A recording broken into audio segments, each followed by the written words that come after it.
Sorry, it's the knees and the back. From the skiing. Good to see so many of you here. Let's kick off straight away. Stephen, thank you very much for agreeing to do this, and it's a pleasure having the opportunity to speak to you in this forum. Now, I work in the media, and I tend to believe that everything I read and everything I report on is true and is accurate. It's not the case. Is that not the case? If you'll have seen some of the copy about Stephen recently, it described a man standing on a burning platform. That's what it described. But this is a company that sells 111, or sold 111 million handsets last year. Last quarter. Last quarter. That doesn't sound like much of a burning platform to me, but hey, I'm a journalist. I'm not a man who makes mobile phones. But let's get into a conversation. We know we're starting a little bit late here, so we'll try and push this along, but we'd love you also to get involved in the conversation that we're going to have here. So let's start off with a big vision thing, Stephen. We're all looking at mobility at the moment, and we're trying to work out how content fits into the growing mobility story and how ultimately we're going to see what we get on our handsets change and evolve. Let's start with the vision. Where are we going at the moment? Oh, great question. I think what's important to recognize as it relates to the relationship between mobility and content and media and so forth is in the mobility journey, we are at the very beginning. It has just begun.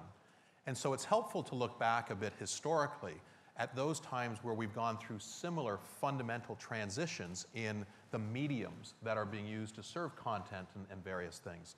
So for example, if you think about the transition from radio to television, when television was first introduced, what we saw in the very early days of television was essentially radio programs, but now you could see the people talking at each other. And it was only with a period of time that you saw television demonstrate its unique capabilities, the ability to show expression and nonverbal cues, things that didn't work on radio, but were unique within television. So you see this pattern. You can see the same thing when you think about moving from on-stage plays to the very first movie productions. You saw this transition where in the early days it was very much about taking old content and putting it on the new platform without much innovation. If you think about mobility today, in most cases, you see content, you see media, you see applications which are repurposing how things have traditionally been done, either in classic media environments, television, radio, and so forth, or even on the old internet as we know it. And so what you really have to think about in terms of establishing that vision is what are the unique properties of mobility that are going to change how we interact with, how we create, how we participate with content. So for example, the classic example here is that mobile device that's in every one of your pockets right now knows precisely where you are, what you've been doing for the last little while. It has sensors around acceleration, around photography, all of these different things. And so content in the future of mobility will change radically because of the unique capabilities of mobility. You can take a look at some of the early examples, something like Foursquare. That wouldn't have happened without mobility, and now it's happening. And we're just in the very early days of that. So can you describe for us some of the trends that you're seeing right now around content and social networking, for example, where it's involving handsets and the use of the technology that you create? Yeah, I think this same theme that I described applies in this area as well, where the very first applications around, I'll take Facebook for example, the Facebook application on many different mobile platforms, including our own, is essentially okay, take Facebook.com and land it on that mobile device. And we're only just beginning to see the implementation of things like Places, where location is important and part of the application.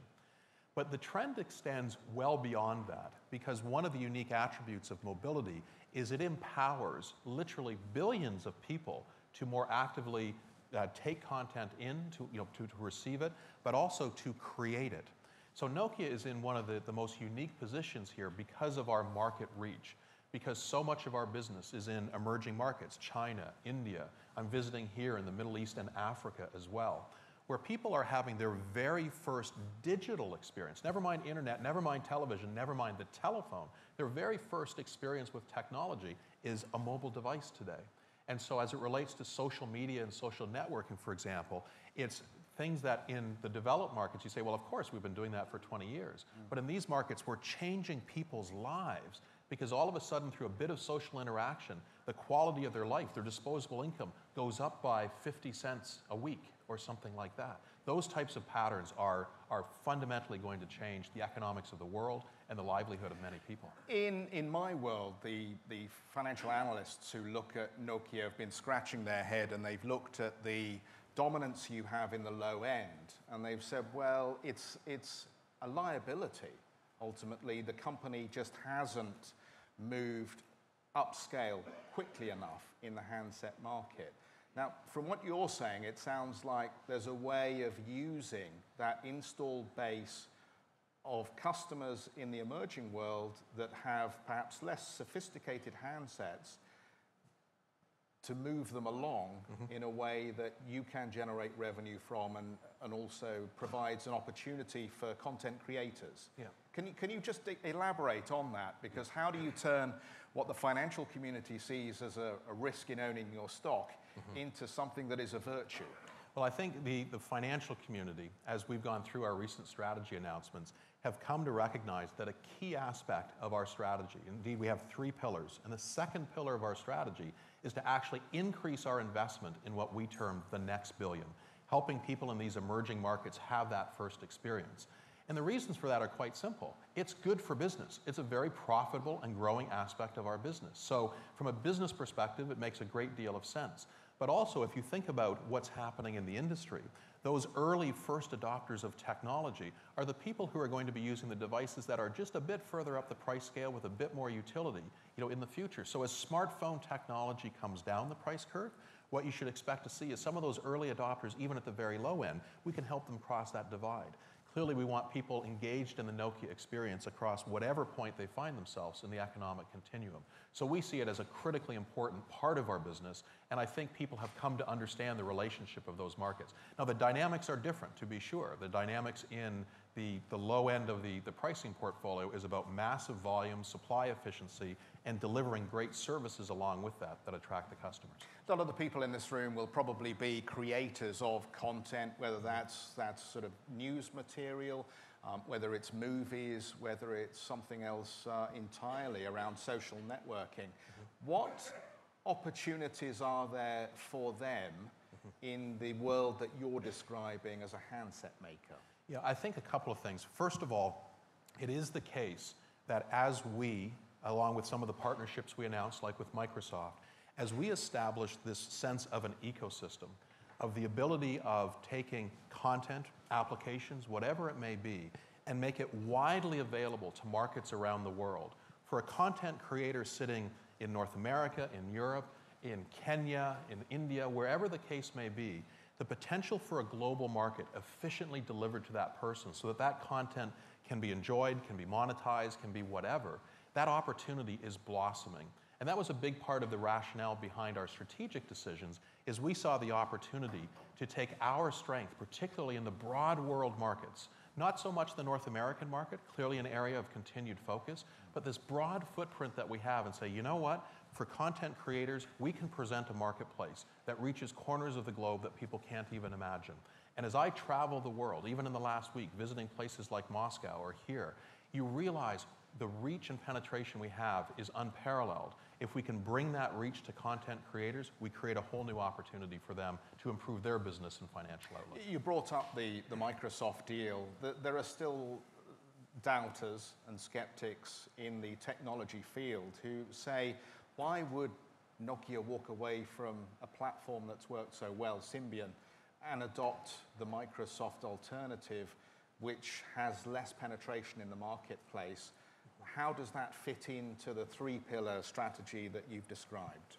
So some of the fundamental reason for the strategy that we announced was the recognition that the world has changed, the dynamics of the world have changed, and as I've described it, from a battle of devices to a war of ecosystems. And we recognize the need to bring the best hardware and software and services capability that we had, together with those corresponding elements from Microsoft, to create something that would change the dynamics of the industry. We clearly recognize that obviously Apple has a certain degree of strength that's well respected. And there's this Android phenomena that is growing. There you can see the numbers and so forth. And you see the whole market pivoting. And we said, from a leadership position in the world, it was time to actually exert a leadership point of view in terms of how to proceed and how to proceed rapidly. So our assessment was that that could most effectively be done through a partnership with Microsoft. And that's therefore what we announced. Now, when you look at that, and to answer your question regarding Symbian, Symbian is the world's most successful smartphone operating system platform. We have huge reach with that platform, and yet at the same time, it was our assessment that we could move faster, reach more customers, generate more value by entering into that partnership. So that's why we've begun that transition. Okay, well, let's open up the conversation. Put a hand up, please, if you have a question for Stephen, and then we'll get a microphone to you. Yeah, can we get a microphone to this gentleman down here at the front? Yep, keep going. Let's pass it along. Good, and if you put your hand up, and then the microphone carriers can get to you a little quicker, and then we can get more questions in. Yeah. How do you see the future of satellite to mobile? It's an interesting question, because in a variety of markets, there is satellite-related spectrum. You see this in North America, you see this in India, where satellite available spectrum is somehow being, if you like, leveraged or taken advantage of to give new operators an opportunity to participate in the market. I think it's too early to say whether fundamentally the satellite technology has enough critical mass in terms of incremental reach to make a difference. And the reason I say that is today it is the case that 80% of the world's population is already within cell phone reach. So they're close enough to a tower to get a signal. Now only 20% of those people, of the world's population, has had their first internet experience. So there's a big gulf there. So the question is, does satellite help you extend beyond, or are there enough high-paying customers to allow for reach into regions where cell phones will never go? And I think the jury is very much out on that. It's something that through our own work and the work of Nokia Siemens Networks, which is part of our group, we're looking at and working with some of those operators on, but it's early days for that, for sure. Gentleman at the back. We can't hear you. Yep, say again. You've changed recently from a long time working for an American company to a company in the far north of Europe. And I'm wondering, the cultural experience between working with a company like Microsoft and working with Nokia, how difficult was it for you, coming from a totally different type of company and a different geographic area and a different ethnic background, if you will, to integrate into the new company? Very, very good question. There's one other part of the story, though, that's relevant, and that is, while I've worked for an American company for many years, I grew up in the far north of North America as well, and that's actually not insignificant in my personal journey, because it is the case that as a Canadian going to Finland with American experience, it creates some different dynamics. A couple of things I'll observe, though. There are certain elements of culture in the technology industry that transcend every country, every culture that exists. And that is, love of great products, of innovation, of engineering discipline, the passion for the creation of great experiences. And that's as much the same at Nokia as it was at Microsoft and other places where I've had the opportunity to function. Now, at the same time, from the cultural perspective, as I was considering joining Nokia, I looked at some research that talked about the different cultures of the world and which cultures were close and which ones were further apart, country by country of many of the countries on the planet. And interestingly enough, two countries that were shown the most similar in culture were Finland and Canada, side by side on a graphical representation of the cultures of the world. And there's a lot of reasons for that. Part of it, the reason is because it's cold and dark for long portions of the year. Fortunately, the sun is appearing again in Finland, which lifts all of our spirits. But it's also the case that, from a geographic perspective, growing up in the shadow of large neighbors, Russia in one case, the United States in the other, all of these things tend to affect the culture. So there are many similarities. Now, coming into Nokia, the Nokia organization, indeed the people of Finland who care deeply about Nokia, have been remarkably welcoming. A sense of, it was a clear recognition that there was some change required, there are some issues that need to be addressed, and having someone to help through that is something that people have appreciated. And even though some of the decisions that we're making, are very hard for employees, have negative impact on their lives and their families. The degree of support that I've received all the way through it has made it a much simpler transition than I think I anticipated in joining. Let's take a question from the lady here. You mentioned earlier regarding the content, you mentioned that you wanted to monetize content from North America and from Canada and Europe and the rest of the world. How about the content that is produced in the rest of the world regarding whether it's local markets or international markets, especially when we look at from a social responsibility for your consumers in these markets, regarding also the growth of interest and curiosity in this part of the world, especially after these developments. And the last thing is about catering for these international audiences, whether on the local level or like especially with the globalization, everything that is about that, because local markets also are interested in local production, not only in North American production. Absolutely. Yeah, very, very good questions. First of all, we happen to use the example of a developer in the developed world having a broader market. But if you look at just the raw numbers of content creators, there are far more in those emerging markets than there are in the North American markets. And so can one imagine the whole shift of flow of content that's going viral or monetizing, moving out of the emerging markets into the rest of the world? Absolutely. And indeed, that's part of what we're fostering. And you made the point about local production and so forth. A great part of the strength of Nokia has been developed over the years by focusing on the local aspects, the local content, the local applications. So I'll give you an example of some very simple content, very simple. The price of crops at markets in rural India, very simple form of content. What we have in India is a service called Life Tools that allows a farmer in India to look at his or her mobile device early in the morning to decide where they should carry their crops that day so they can make just a little bit more money. Local content, locally consumed, improving the livelihood of people. And you use the word social responsibility. I want to focus on that just for a second, because when I joined Nokia, I sent out an email to every employee all around the world, and I asked 3 questions. The first question is, what do you think needs to be changed? The second question was, what do you think should not be changed at Nokia? And the third question was, what are you afraid I might miss in my examination and consultations? The second question, what are you afraid I might change that I shouldn't change, was very clear from thousands of Nokia employees.